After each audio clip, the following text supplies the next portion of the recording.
하나님은 어떤 분이실까? 하나님은 우리에게 말씀하시는 분이십니다.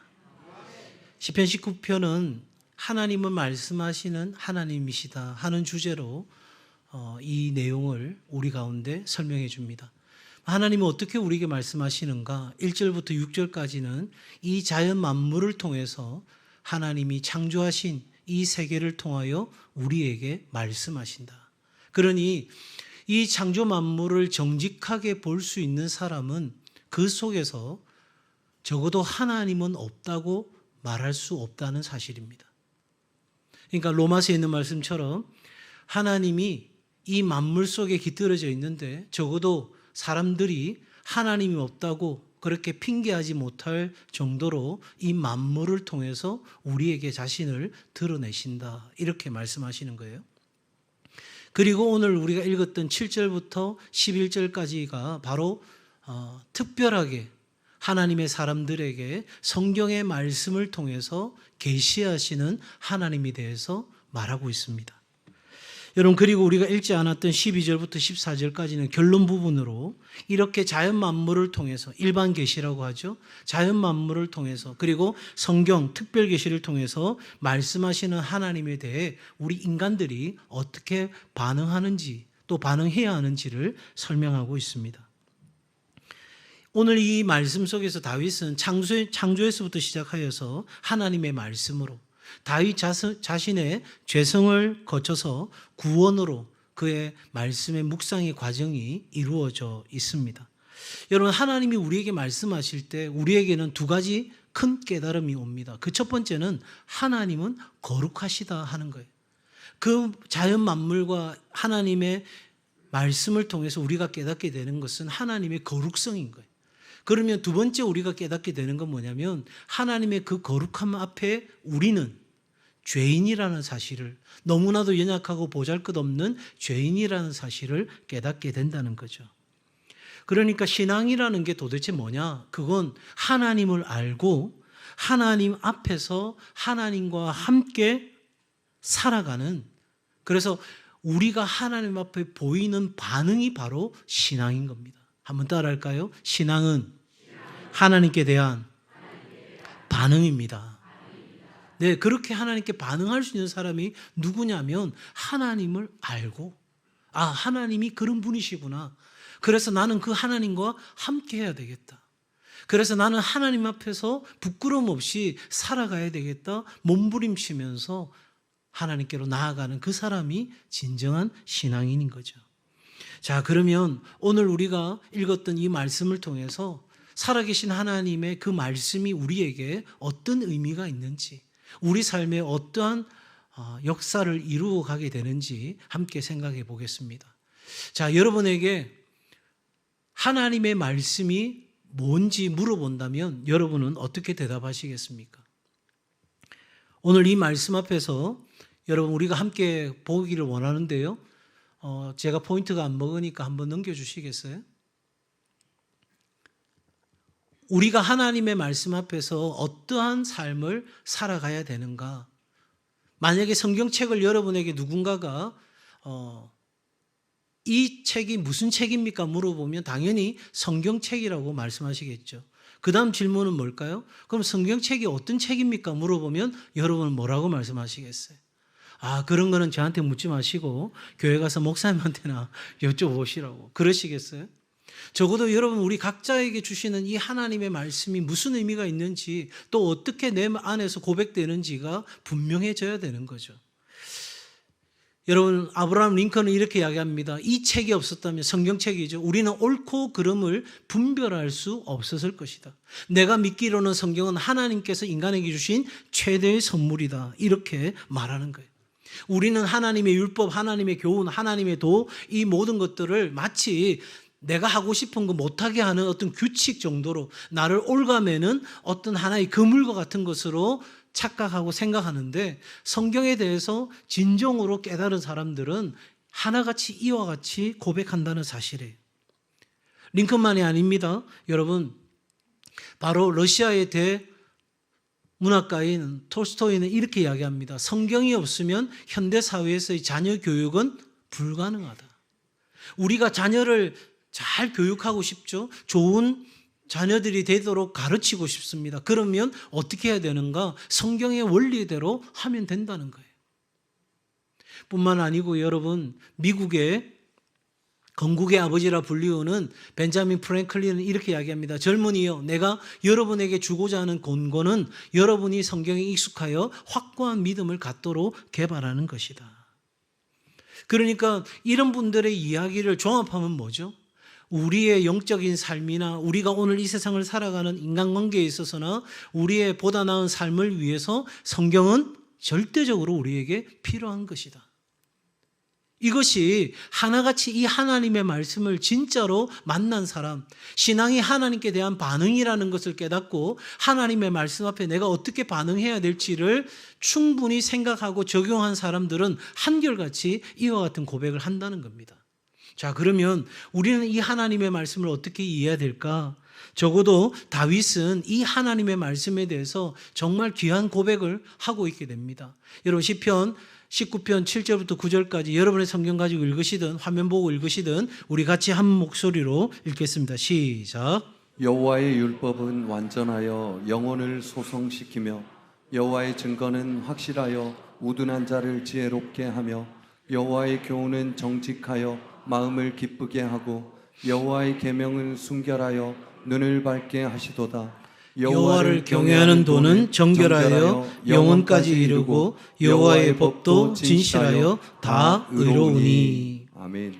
다윗은 이 하나님의 말씀의 특징을 6가지로 설명합니다. 그리고 그 특징에 겸하여서 그 말씀이 가져다 주는 놀라운 결과, 열매에 대해서도 6가지로 설명합니다. 오늘 우리는 이 말씀을 통해서 정말 하나님의 말씀이 어떠한 것인지, 왜 하나님의 사람들은 한결같이 이 말씀 때문에 살았다고, 이 말씀 때문에 복을 받았다고, 왜 이 말씀 때문에 힘을 얻었다고 하는지 우리가 함께 생각해 보고자 합니다. 자, 첫 번째입니다. 같이 읽을까요? 시작. 여호와의 율법은 완전합니다. 영혼을 소성시킵니다. 여호와의 율법은 완전한데 하나님의 말씀은 우리의 영혼을 소성시킨다 하는 것입니다. 여러분, 어떻게 소성시킬까? 베드로전서 1장 23절에 이렇게 말합니다. 너희가 거듭난 것은 썩어질 씨로 된 것이 아니요 썩지 아니할 씨로 된 것이니 살아있고 항상 있는 하나님의 말씀으로 되었느니라. 우리가 구원 얻은 것은 그냥 얻은 구원이 아니고 항상 살아있는 하나님의 말씀, 바로 예수 그리스도로 말미암아 우리가 구원을 얻었다 하는 거예요. 말씀이 육신에 대해 우리 가운데 거하신 분이 예수 그리스도시고 예수 그리스도는 곧 하나님의 말씀이신 거예요. 그러니까 그 말씀이 우리 안에 들어오면 우리는 건짐을 받고 구원을 받는 역사가 일어나게 되는 줄 믿습니다. 뿐만 아닙니다, 여러분. 디모데후서 3장 16절과 17절은 이렇게 말합니다. 우리 같이 읽겠습니다. 시작.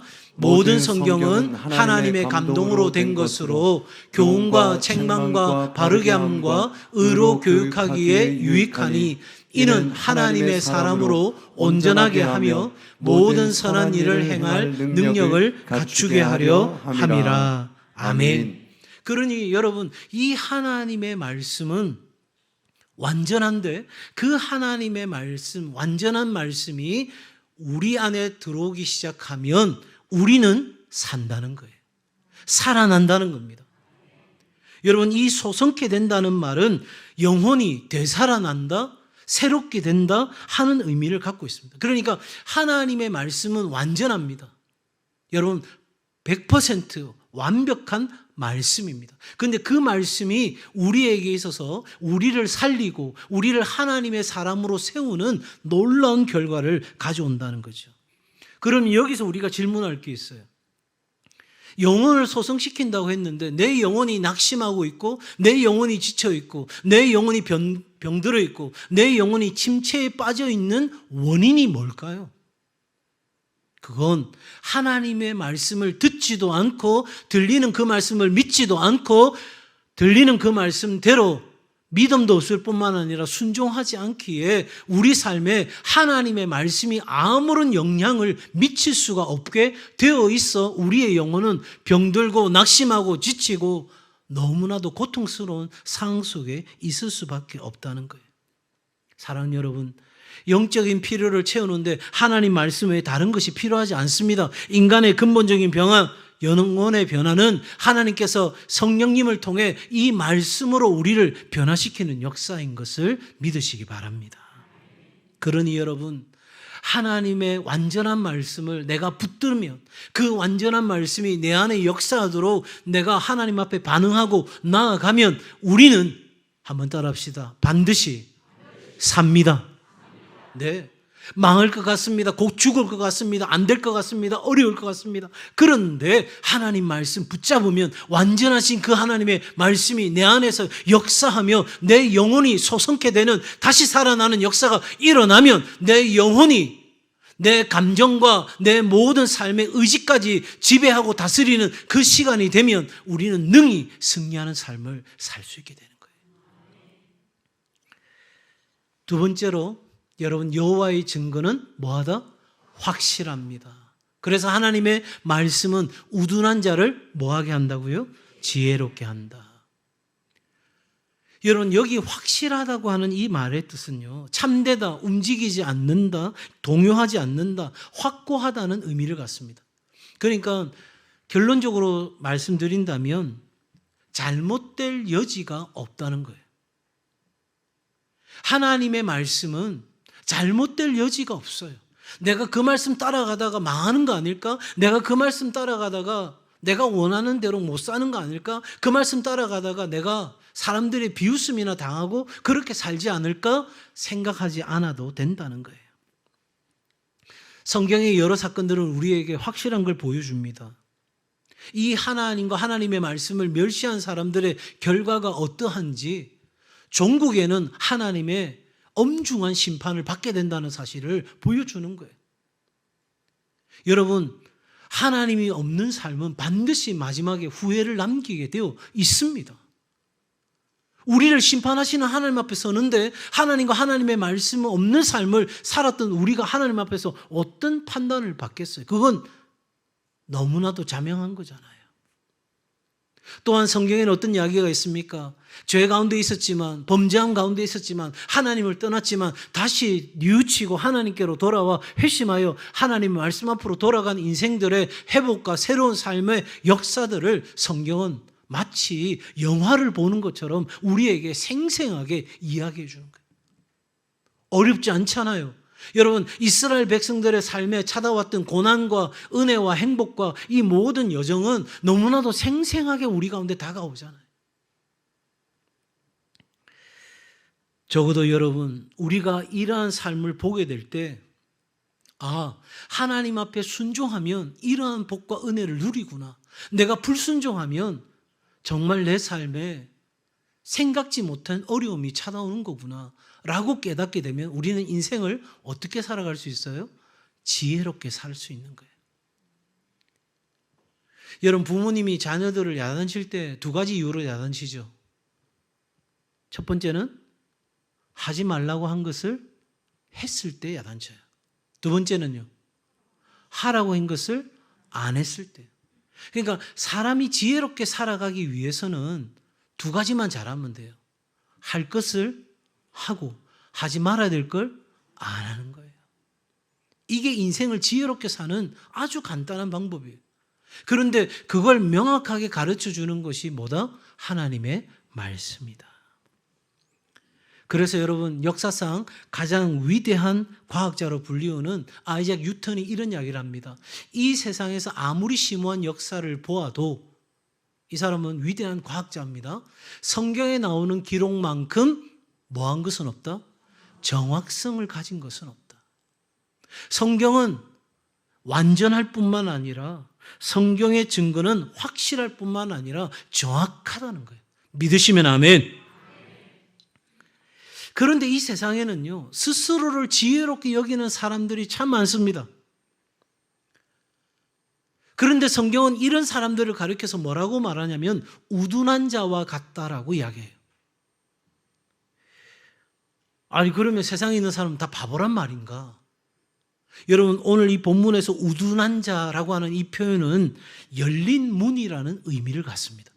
그러니까 무슨 말입니까? 문이 열려 있으면 아무나 들어오고 아무나 나갈 수 있는 거죠. 한마디로 아무런 분별력 없이 받아들이는 사람을 의미하는 것이 우둔한 자인 거예요. 누가 이렇게 말하면 응, 저렇게 말하면 응. 그래서 어리석은 말에도 자기를 속이는 말에도 분별력 없이 넘어간다는 사실이에요. 스스로 지혜 있다고 생각하는 거예요. 내가 그거 다 분별할 줄 알아. 내가 그거 다 파악할 줄 알아. 여러분, 보이스피싱 당해보신 적 있으십니까? 네. 한 두세 분이 저하고 눈을 마주친 거예요. 목사님, 그때 생각하면 막 아찔합니다. 또 어떤 분은 아이고, 제가 그때 손해본 게 너무 커요. 이런 분도 계실 텐데, 여러분, 제가 좀 똑똑해 보이잖아요. 근데 이번에 제가 캄보디아 갈 때, 이게 그 인터넷으로 비자를 발행하는 게 있는데, 저는 당연히 그게 인터넷 비자 정상적인 절차인 줄 알고 했는데, 나중에 보니까 비싸더라고요. 알고 봤더니 제가 그 정부에서 하는 곳이 아니라 대행업체에다가 제가 신청을 한 거예요. 제가 집사람한테 말도 못하고 또 아무도한테 말도 못하고 그때부터 제가 그걸 돌려받기 위해서 어떻게 했냐. 한글로 영어로 막 계속 메일을 보낸 거예요. 그리고 나서 거의 한 달 만에 제가 돈을 돌려받았거든요. 얼마나 천만다행인지. 네. 안 그러면 몇십만 원 손해볼 뻔한 거죠. 여러분, 우리가 지혜로운 것 같은데 우리는 열린 문과 같아서 오만 소리 다 듣는 거예요. 세상의 소리 들려오는 대로 그런가 보다. 여러분, 요즘 유튜브에서 얼마나 많은 이야기가 쏟아지는지 몰라요. 신앙도 마찬가지예요. 여러분, 영적인 이야기 유튜브에서 막 쏟아지는데 분별력 없이 들으면 이게 도대체 무슨 신학을 바탕으로 전해지는 말씀인지, 이게 성경을 제대로 해석한 것인지 알지도 못한 채로 수많은 사람들이 그걸 듣고 있다고 마치 그게 진리인 것처럼 착각하는 일들이 벌어질 수 있어요. 사랑하는 여러분, 성경은 우리에게 참된 지혜를 줍니다. 분명한 기준을 줍니다. 우리에게 분별력을 주는 겁니다. 그러니 여러분, 오늘날 이 세대는 너무 복잡하고 어려운 세대로 가고 있어요. 그런데 우리가 눈 감고 살 수 없어요. 귀 막고 살 수 없어요. 우리는 눈을 뜨고 귀를 열고 하나님의 말씀을 분별하여 오늘 이 시대가 어디로 가야 되는지 정확하게 우리는 깨닫고 그 길을 걸어가야 되는 하나님의 사람인 줄 믿습니다. 하나님의 말씀 없이는 우리는 이 시대를 분별할 수 없는 거예요. 세 번째, 같이 할까요? 시작. 여호와의 교훈은 정직합니다. 마음을 기쁘게 합니다. 여기서 여호와의 교훈이라는 것은 삶에 대한 원리, 안내서를 의미하는 내용입니다. 그러니까 그 안내서가 정직하다는 말은 뭐예요? 올바르다는 것이죠. 여러분, 우리를 안내해 주는 어떤 안내지가 있는데 그게 잘못되면 어떻게 되죠? 엉뚱한 데 가게 되잖아요.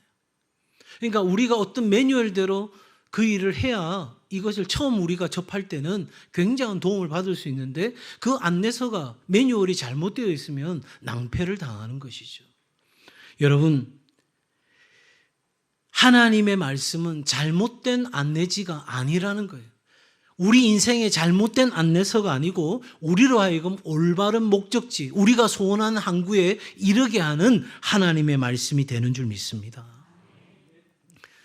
의사 선생님들이 처방전을 써주시잖아요. 그래서 그대로 약을 지어서 먹으면 아프던 머리도 낫고 흐르던 콧물도 멈추는 일이 있게 되죠. 그때 우리는 그 의사 참 괜찮다. 그리고 그 처방전이 나한테 맞는 거구나. 이렇게 이해되지 않겠습니까? 제가 지금 허리가 좀 아픈데 처음 제가 간 병원이 신경외과입니다. 갔더니 엑스레이도 찍고 막 설명을 해 주시더라고요. 그리고 일주일 뒤에 오라고 하는 거예요. 그래서 이렇게 되나 보다 생각하고 그다음 제가 간 곳이 이제 한의원입니다. 한의원 가서 막 침도 맞고 부항도 뜨고 얼마나 침을 많이 찌르든지 도대체 몇 개를 찔렀는지 모르겠어요.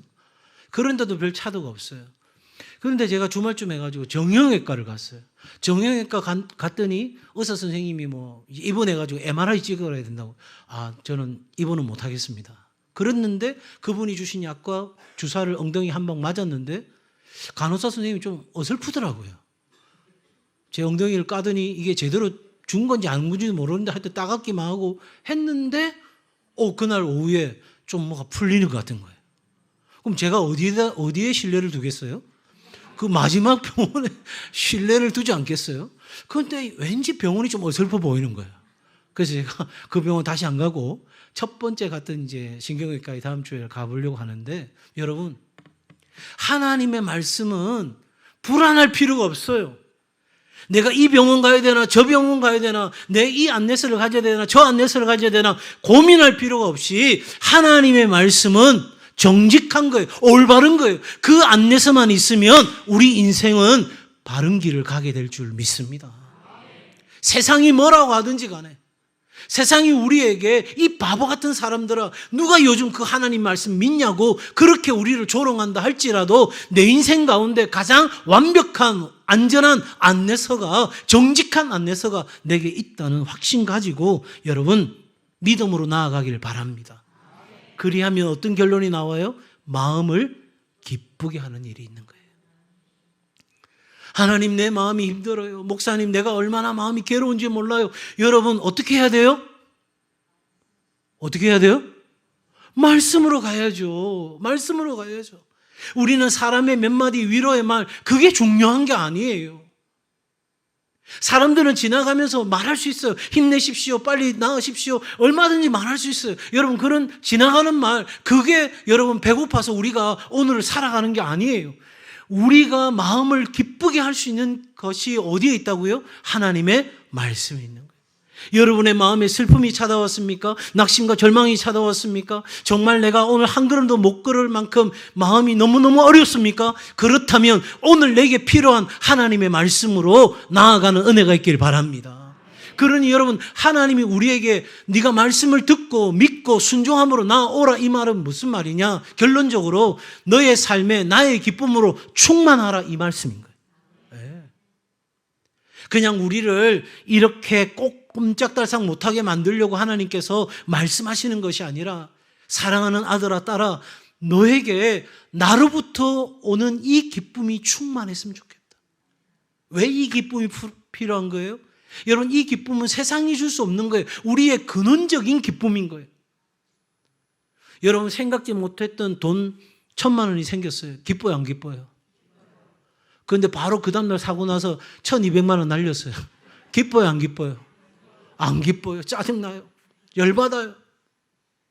여러분, 이런 오락가락하는 기쁨이 아니라 누구도 빼앗을 수 없는 진정한 기쁨이 하나님의 그 정직한 길을 따라 살아가는 자에게 주어진다는 놀라운 사실이에요. 여러분, 한의사인 김양규 장로님이 쓴 성경적 한약이라는 책이 있어요.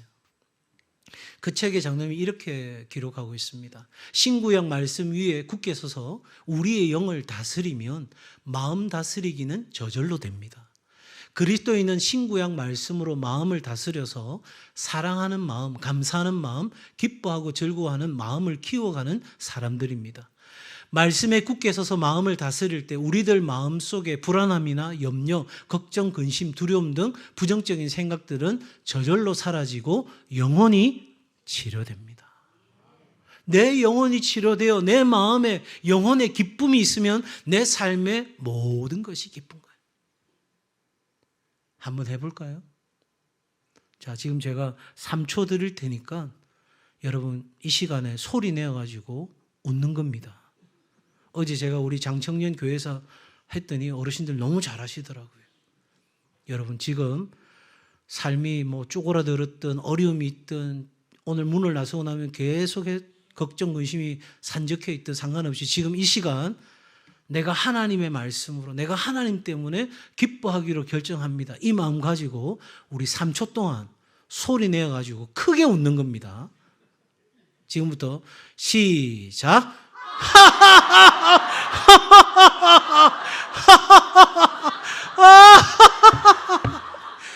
자, 아니 목사님 설교하다가 뭐 하는 짓이고? 제가 어제 우리 장청년 교회 설교하면서 그런 말씀 드렸어요. 진지함보다 유쾌함으로 살아갑시다. 여러분, 하나님의 말씀이 우리에게 마음을 기쁘게 하는 거예요. 그러니 여러분, 오늘 참 슬프고 낙심되고 괴로운 마음 가지고 오신 분들, 오늘 이 하나님 말씀 들으면서 여러분 마음 안에 기쁨을 주시는 하나님을 바라보시는 은혜가 있길 바랍니다. 오늘 우리가 그냥 웃었잖아요. 웃음 치료사들은요, 이렇게 억지로 웃어도 효과가 70% 있대요. 예. 자, 네 번째 같이 합니다. 시작.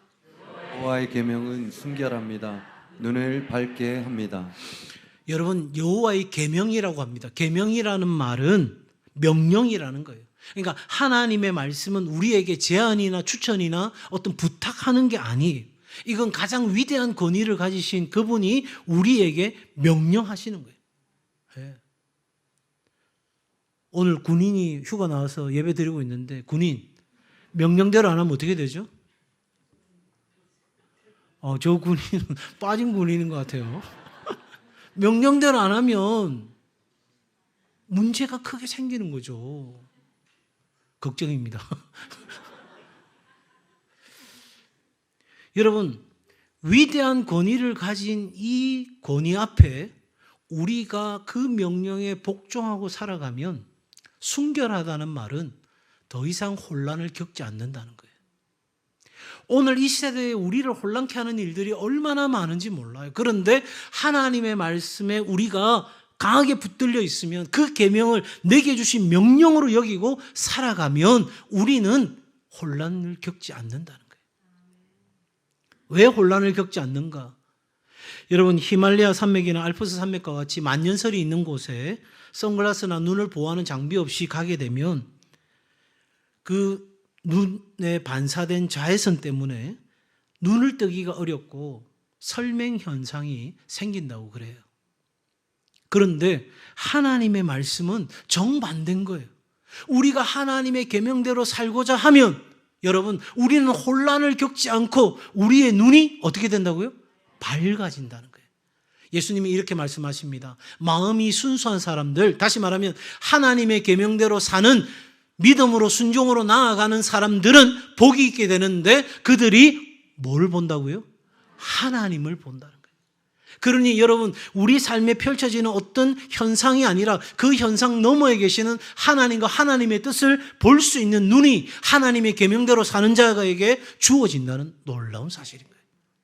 여러분, 이건 엄청난 비밀이에요. 우리가 하나님을 본다는 건 뭐냐면 하나님의 마음을 이해한다는 거예요. 하나님의 마음을 이해한다는 것은 오늘 이 세상 가운데 이 세상의 역사가 어떻게 흘러가고 있는지 우리는 그 하나님의 마음으로 분별할 수 있는 놀라운 하나님의 뜻을 아는 지혜가 우리 가운데 주어지는 거죠. 하나님의 말씀은 오염되지 않습니다. 여러분, 하나님의 말씀을 내게 필요한 걸 갖다가 붙이는 게 아니에요. 이거 내게 필요한 말씀, 저거 내게 필요한 말씀 이렇게 갖다 붙이는 게 아니라 하나님의 말씀에다가 나를 얹는 거예요. 그 하나님의 말씀의 기초 위에 나를 얹어서 내 삶을 하나님의 말씀 안에서 바라볼 수 있는 시각을, 프레임을 갖게 될 때 우리 삶에 놀라운 일이 일어나고 결국 우리는 이전과 다른 삶을 볼 수 있게 되는 거예요. 여러분, 이 패러다임 시프트라고 하는 건 얼마나 오늘 이 시대에 중요한 화두인지 몰라요. 세상은 계속해서 변해가는데 내가 옛날에 가지고 있던 안경 쓰고 바라보게 되면 다 문제인 거예요. 그런데 새로 안경 가지고 보게 되면 다른 차원의 것들이 보이기 시작하는 거죠. 그러니 여러분, 오늘 이 세상의 아이디어 싸움이잖아요. 누가 그런 아이디어를 가질 수 있고 낼 수 있고 실천할 수 있습니까? 저는 적어도 이 하나님의 말씀 안에서 하나님을 볼 수 있는 눈을 가진 사람들이 이 시대를 앞서 이끌어가게 되는 줄로 믿습니다. 다섯 번째입니다. 여호와를 경외하는 도는 뭐하다? 정결하고 하나님 말씀은 영혼까지 이르게 한다. 여러분, 이 도라고 하는 것은 하나님의 교훈, 명령, 지침을 의미합니다. 그런데 그 도는 정결하다는 거예요. 정의롭고 순수하다는 거예요. 그러면 이 정의롭고 순수한 하나님의 말씀 앞에 우리는 뭘 해야 되느냐면 하나님을 경외하는 거예요.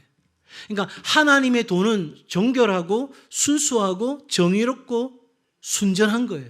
그러면 우리는 그 앞에 하나님을 경외함으로, 하나님을 사랑하고 신뢰하고 순종함으로 나아갈 때 이 삶은 오늘 여기서 이루어지는 삶이지만 오늘 여기서 끝나는 삶이 아니라 우리로 하여금 영원까지 이르게 하는, 그래서 하나님의 품에 거침없이 뛰어들 수 있는 그 놀라운 은혜가 우리 가운데 주어진다 하는 것입니다.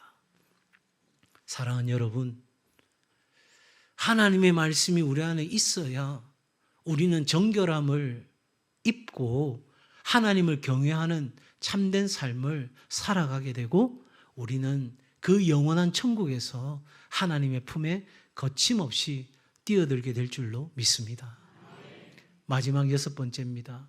여호와의 법도 진실합니다. 다 의롭습니다. 이 여호와의 법이라고 하는 것은 하나님의 결정 판결이라고 할 수 있습니다. 그러니까 하나님의 판결, 하나님의 결정이 진실하다는 거예요. 무슨 말입니까? 하나님의 재판은 진실하고 모두 다 옳습니다. 이 세상에서의 판단이나 재판은 정의롭지 못할 때가 있죠. 그래서 사람들이 돈이 있으면 무죄가 되고 돈이 없으면 유죄가 되고 그러면서 탄식하는 일들이 우리 사회에 많이 있습니다. 그러나 하나님은 그 모든 일하심에 있어서, 재판하심에 있어서, 판결하심에 있어서 진실하다는 거예요. 다 의롭다는 것입니다. 이게 무슨 의미인가? 한번 따라합시다. 하나님의 모든 일에 대하여 나는 항상 예스입니다. 아멘이십니까? 진짜 아멘이십니까? 하나님이 불의하다고 느낄 때가 없으십니까? 하나님이 나를 이렇게 내팽개칠 수 있냐고 하나님께 실망했다고 말할 때가 없으십니까? 우리는 너무너무 많은 경우 하나님 이럴 수 없잖아요. 왜 납니까? 왜 우리 집입니까? 왜 우리 자녀입니까? 우리는 얼마나 하나님 앞에 항변하고 있는지 몰라요. 그런데 다윗은 고백합니다. 여호와의 법은 진실하다. 하나님은 실수하지 않으신다. 하나님의 판단은 결코 잘못되지 않는다. 그러므로 내가 이해할 수 없는 그 하나님의 법이라 할지라도 그 법이 진실함을 믿고 내가 이해되지 않는 상황 속에서도 하나님 앞에 믿음으로 나아가면 하나님은 반드시 나를 의롭게 하신다. 이것이 우리의 신앙인 거죠. 참으로 안타까운 것은 사람들이 이 하나님의 말씀이 이런 줄 안다고도 말하면서도 하나님의 말씀을 가까이 하지 않아요. 최고의 베스트셀러가 성경이라고 말하면서도 사람들은 성경을 가까이 하지 않습니다. 그리스도인들에게 신앙의 근원은 말씀이라고 말은 우리가 너무너무 많이 하는데 사실은 나를 이끌어가는 게 하나님의 말씀이 아니라 세상의 사람들의 소리와 그들의 시선과 내가 세상으로부터 들었던 얄팍한 그런 지식들이 나를 이끌어가고 우리의 젊은이들은 하나님의 말씀보다 유튜브를 아침에 일어나서 밤 잘 때까지 손에서 그 스마트폰을 놓지 않는 이런 시대를 우리가 보내고 있습니다. 여러분, 우리는 오늘 이 말씀을 들어야 됩니다. 민수기 14장 11절입니다. 같이 읽겠습니다. 시작. 여호와께서 모세에게 이르시되 이 백성이 어느 때까지 나를 멸시하겠느냐? 내가 그들 중에 많은 이적을 행하였으나 어느 때까지 나를 믿지 않겠느냐? 여러분, 아멘. 우리가 하나님과 하나님의 말씀을 멸시하면서 무시하면서 우리 인생에 무슨 선한 것이 일어날 거라고 여러분 기대하십니까? 나 하나님 없어도 잘 살았는데요. 나 하나님 없어도 그냥 내가 원하는 대로 살았는데요. 여러분, 정말 끝까지 그럴 거라고 생각하십니까? 사단은 우리에게 그렇게 속입니다. 하나님과 하나님의 말씀을 무시하고 멸시해도 아무 일이 일어나지 않을 거라고 그렇게 우리를 속입니다. 더 이상 속지 마십시오.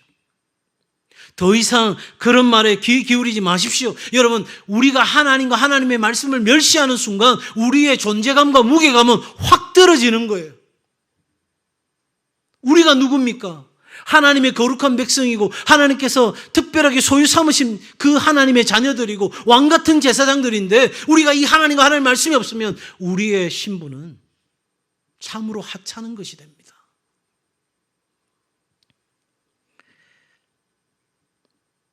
하나님의 말씀대로 산 한 사람을 소개합니다. 미국인의 아침 식사를 바꾼 아침 식단의 황제라고 불리우는 시리얼의 왕 헨리 파슨스 크로웰이라고 하는 분입니다. 미국에서 가장 큰 오트밀 회사인 퀘이크 오츠 CEO이자 독실한 크리스찬이었습니다. 그분의 아버지가 9살 때 폐결핵으로 돌아가십니다. 그리고 동생들도 폐결핵으로 죽고 본인도 폐결핵을 앓고 있는 중에 부흥사 무디의 집회에 참석하게 되었습니다. 그때 큰 은혜를 받았는데 그 무디 목사님의 설교 중에 어떤 내용이 있었냐면 오직 한 번밖에 살 수 없는 인생, 하나님께 쓰임받는 위대한 생애를 삽시다. 그 말씀에 이분이 큰 감동을 받은 거예요. 그래서 이렇게 하나님 앞에 기도했다는 거예요. 하나님, 내 평생에 하나님 앞에 정직한 11조를 드리기를 원합니다. 그리고 하나님의 사역을 위해 돈을 벌겠습니다. 그러면서 사업가로서의 꿈을 키우면서 내가 무디 선생님처럼 이렇게 하나님 복음을 전하는 사람은 못 되어도 사업을 통해서 받은 수익을 가지고 얼마든지 내가 사역을 위해 돕고 선한 일을 위해 살리라. 그러면서 뭐라고 고백했냐면 제 이름은 절대 드러내지 않겠습니다. 오직 하나님의 영광만을 나타내는 삶 살고 싶습니다. 남북 전쟁이 끝난 후에 온 국민이 경제적인 어려움에 빠지고 그래서 아침부터 나가서 일을 해야 될 그때에 바로 이분이 개발한 게 오트밀인 거예요. 뭐 식사 준비할 것도 없어요. 그 오트밀에다가 우유만 부으면 한 끼 식사가 되는 거예요. 그러니까 사람들이 지금 빨리 가서 일해야 되는 입장에서는 이 오트밀이 대박을 터뜨린 거죠. 정말 엄청난 일이 미국 사회에 일어났고 미국의 음식 문화를 바꿔놓는 그런 일이 되었습니다.